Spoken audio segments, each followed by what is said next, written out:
So I got Del Bascom, who's going to be sharing with us some stories about Rock Creek, about Moon Lake, the Moon Lake Copper Treasure Map, and about Mel Fisher, the famous treasure hunter who found the Atocha shipwreck off the coast of Florida, how Mel was treasure hunting here in the Uinta Mountains. This is all in the area where we're going to be having our treasure hunters rendezvous, or the gathering at Altamont. So check the flyer out. Hope to see you all there this coming weekend, this coming Friday and Saturday. And with that, Dale, take it away.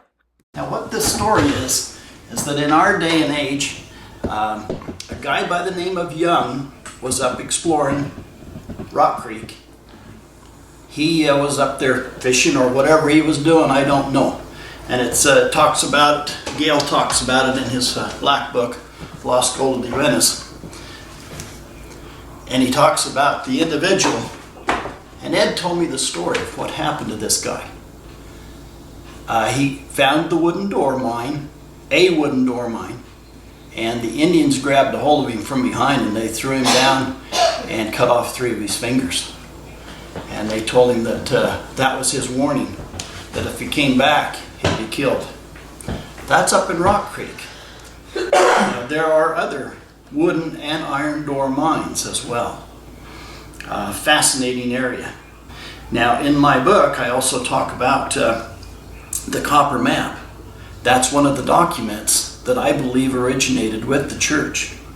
In fact, it says right on it, stamped right on it, it says Desert Assay Office, Great Salt Lake City Desert Assay Office, Thomas Rhoades map, second mine near Rhoades Valley, Moon Lake Desert Territory, by James M. Barlow. Now he was the silversmith for the church back in 1863.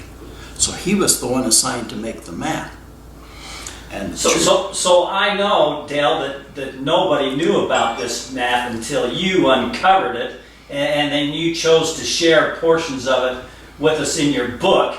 Yes. And so I should show you a little bit about the copper map. Now, the copper map is a thin sheet of copper that is very fragile in respects to how easily it's marked. I try to take good care of it if possible. It is of the Moon Lake area, but I have not literally found the mines that are designated on the map. I believe we have found a quarry where someone has mined one of the mines, the silver mine that's over on the east side. And I think the gold mine, the main one, where I think 2 faults or veins intersect each other, ideal place for a mine, I think that that's been covered up. Now, 2 individuals, I should back up just a little, let you know that there are 2 individuals we need to talk about here. One guy by the name of the bishop, and one by the name of Aaron. Now, I never got to meet these guys. Back in 1996, I had a friend, Chris Vera, still friends with him. He was in the carpentry type business. He was laying carpet. And he became friends with a guy that we later know as the bishop. So I don't know his original name. I don't know. He's dead. Both of these guys are deceased now. But he went to the bishop's house and was able to obtain quite a few maps. Chris and I would share the expense. We'd each pay $25 and buy maps from both Aaron and the bishop. And we would then I turned around and put those in the book. So when it comes right down to it, people are getting a steal buying the book for for even $30, which I didn't set the price for, by the way. But anyway, so the copper map came from Aaron. One of his ancestors, whoever it was, or a relative, had borrowed this from the church, as I understand, and had not returned it. So I was able to buy it from their descendants when Aaron passed away. And the silver bar, which I have here, I was able to purchase from the relatives of the bishop after he passed away. Now, the bishop once upon a time was offered $10,000 for this bar. Wow. Yeah. I I was able to get it for a lot less than that, by the way, or it wouldn't be in my possession. I have a replica gold bar here from the Atocha site. I want to let you know that there's a link between the Atocha and Utah gold, Utah treasure. Back in 2010, my sister and her husband returned from Florida. Well, they told me about their trip. They'd gone to the Atocha Museum, Mel Fisher Museum, and they had some information that was quite interesting to me. I'll probably show you on the computer here in just a minute what I'm referring to. They found that some of the symbols on the silver bars that were being found at the Atocha these bars had symbols on them. And it turns out the Spanish call those siglas.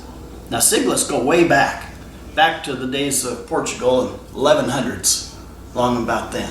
So they go way back, and they used them originally to designate ownership of fishing equipment and so on. So it's quite an interesting, from the 84 original siglas or family symbols, like a brand, basically, there have been hundreds, if not thousands, of siglas or family symbols since then that have come about. So the way the symbols work is this would be an owner's or a shipper's mark. And then, and so these bars, this bar was found up around Hoyt Peak by the bishop.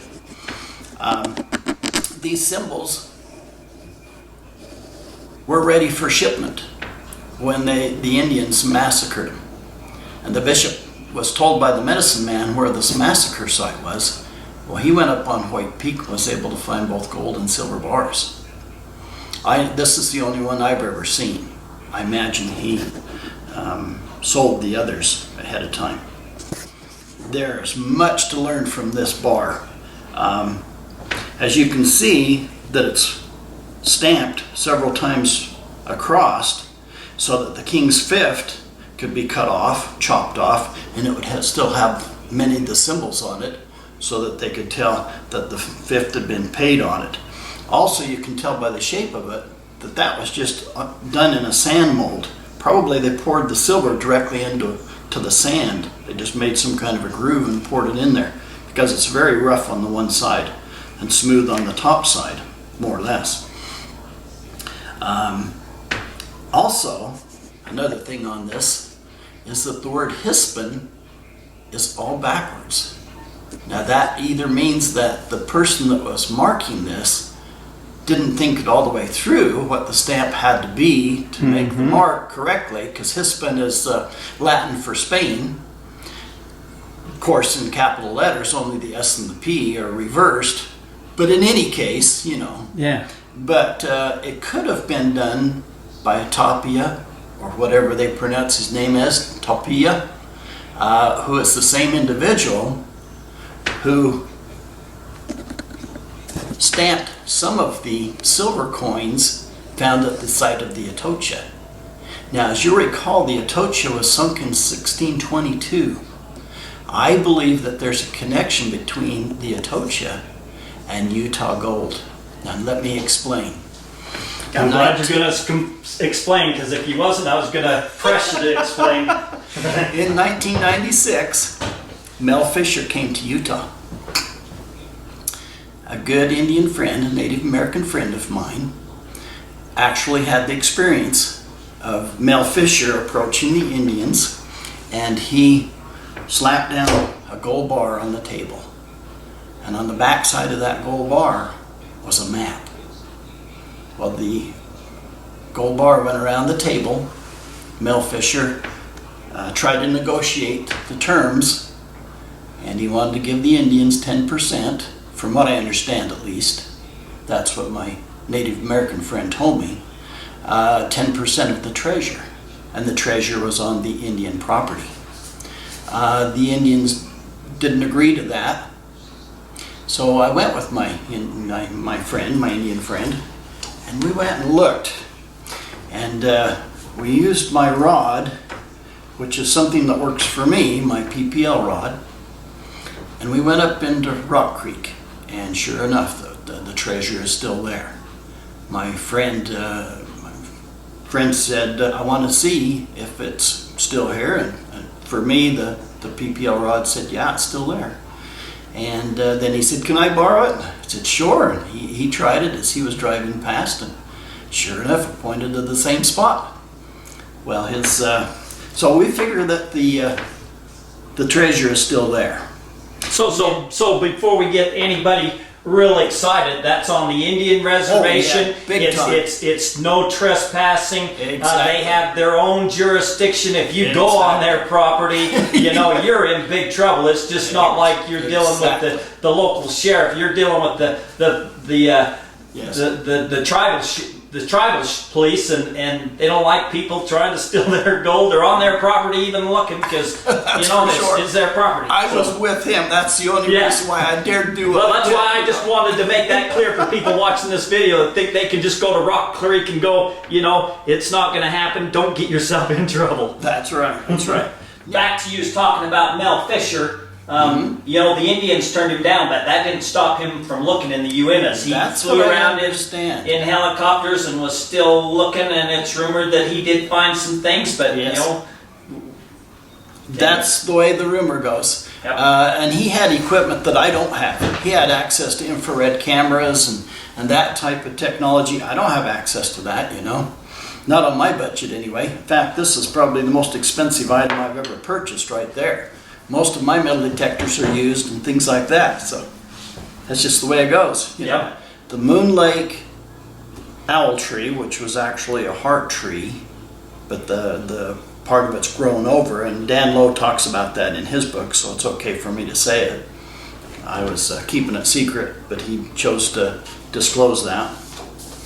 That was a heart once upon a time, so that's really close to the rich mine that's on the copper map and that Aaron knew about. Aaron actually went to that mine. He went down the stairs, found the hole, and it had horse manure out a ways from it. So they'd had horses there, Spanish had had horses, or whoever was there. And he went down the ladder, down the vertical shaft, and then tunneled back in. He had to crawl over some of the debris, like logs and stuff like that, to get back in there. But then he found the ore vein back in there, arsenopyrite probably. But in any case, the elliptical ore body, and it had gold, was 3/4 of an inch thick. Wow. Down the side of it. Wow. And he was able to chip some of that away and bring it out. The Moon Lake is a rich area. There are, as I understand, talking to Gail Rhoades originally, there are 7 different locations in the Uinta Mountains where Thomas and then later Caleb got gold from, and up to 3 mines at each location. That means they may have had 21 mines or more. Now, some of the old maps, like the Peralta map from 1741, which I would love to have a copy of, Aaron had it, and so his descendants probably still have it, unless they've sold it or gotten rid of it.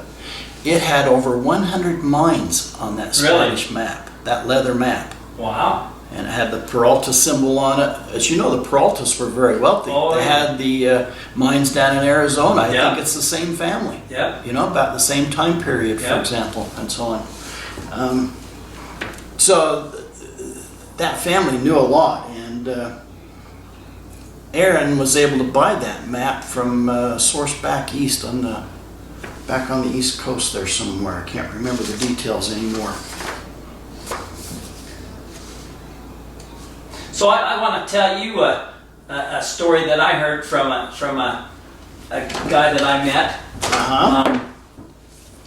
See if it, and I might not remember it exactly right, but I'll tell you as close as I can remember. A guy that I knew, he was an avid fisherman, and he would backpack into the Uintas, into them lakes, and go fishing.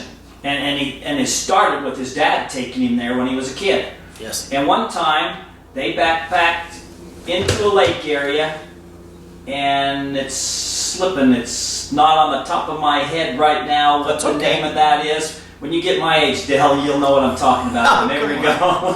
I'm older than you. Anyways, they got back and they started out from the Moon Lake area and they backpacked in. Yes. Only way in there is backpack, and it's quite a hike to that lake. He said when he was a kid, he found some names and dates carved in the trees, and I could be wrong, Antonio Robideau or something like that, 17 something. Yes. And he showed it to his dad, and his dad says that's got to be fake. There was, no, the pioneers never come in here until the 1800s, and Right. them trees are not gone. But later on, he'd take his kids there fishing, and they got a late start to follow the trail. So they cut off the trail. They'd been in there enough. They knew which drainages. Anyway, they took Right. a cut off and they went up a drainage. And I do know this drainage, but I'm not talking. I'm not saying nothing. That's okay. They went up this, and it was overcast and cloudy, and it started thundering. And when it thundered, it lit up a black bear. They seen a black bear, and they was scared. I don't know if this bear is wet and the light from the thunder kind of shone off of its glistening hair or whatever. Anyways, it scared them. So they hunkered down and stayed right there. Well, this bear never moved. Never moved at all. They watched it for a half hour. It never moved, not 1 inch. Wow. So they finally threw rocks and it never moved. So they go up to it, and they was far enough away that they really couldn't see what it was a life-size carving out of a boulder Oh, yes. of a bear. Have you heard of that? Yeah, it's probably the one that's up on up by Coal Mine Basin, up in that between White Rocks, west of White Rocks, right? Well, they got to Farm it. Creek. I'm gonna tell you, There's supposed to be one up there in any case. this was anyway. So he's drew me a map to it, and I'm gonna mount an expedition if I ever get some time, and I probably ought to invite you. I would love to see it. He said another area that he went to. Mm-hmm. They went into they had to cross a swell in a mountain. Yes. And on the top of that swell, right in the middle of that swell, was a giant altar. 2 giant stones sticking upright and a big flat slab sitting on top of it. Perfect. Wow. A giant altar. That's another thing that I want to go check out. Why, is that stone carving of the bear there and that giant altar? That wasn't put there by the Indians. There are actually more stone bears than that. Is there? I knew there was bears on trees, but I didn't know about... Right, there are some on the west side of Rock Creek as well. But that's on Indian property. Yeah. Yeah. Yeah, it's interesting, isn't it? There are a lot of interesting things out there. And the Uintas are so vast and so thick and so dense and wilderness or area that you're roadless that Yes. it just doesn't get explored, and when adventurers get out there and find this interesting stuff, they don't know the lore or the history of what went on out there, and so they have no idea what it's tied to. Like when I was younger, I remember a guy. I was an electrician. I was just right out of high school and on the job. The carpenter there was telling me how they went on an expedition horsebacking across the Uintas and following the Highline Trail, Yes. and they got off the trail and they found a cannon. And he says, "What do you think a cannon would be doing up there?" And I can't remember. Back then, I didn't know anything about the Lost Rhoades mine or the Spanish up there, and so I don't remember who this guy was, but I remember the story. Somewhere off of the Highline Trail, somewhere. Right. There's a cannon somewhere off the beaten path. So. I've heard of such things. I've never personally seen a cannon Me either. in the Uintas, but Well, I have, but not the Uintas. yeah, there you go. Yeah, So, fascinating. a lot of interesting things. Yeah, there's a lot of good stuff out there. Well, Dale, I appreciate the time telling us, You're welcome. It's been my privilege. The interesting thing, and showing your silver bar and all that, and the copper map, we didn't show it good purposely because, there's parts of it in your book, but not everything on that copper map is there, and rightfully so. You're working on that and your family, and so. I'd like to say one more thing though, and that's that if somebody does find this stuff, it's because they were meant to find it. Okay, even with the maps, that doesn't mean I'm rich or anything else. Just means I love the history and I love And then that's the what- lore, the adventure. That's what it all boils down to. That the treasure is the being out in nature, the Yes. finding things that most people don't see, like the carvings, like the carved bear, the Indian petroglyphs, the Spanish symbols. That is the history. That is the treasure. So anything else other than that is just icing on the cake. You got it. We could say, enjoy the journey. That's right. Thank Bill, you, Terry. That's a wrap. Thanks.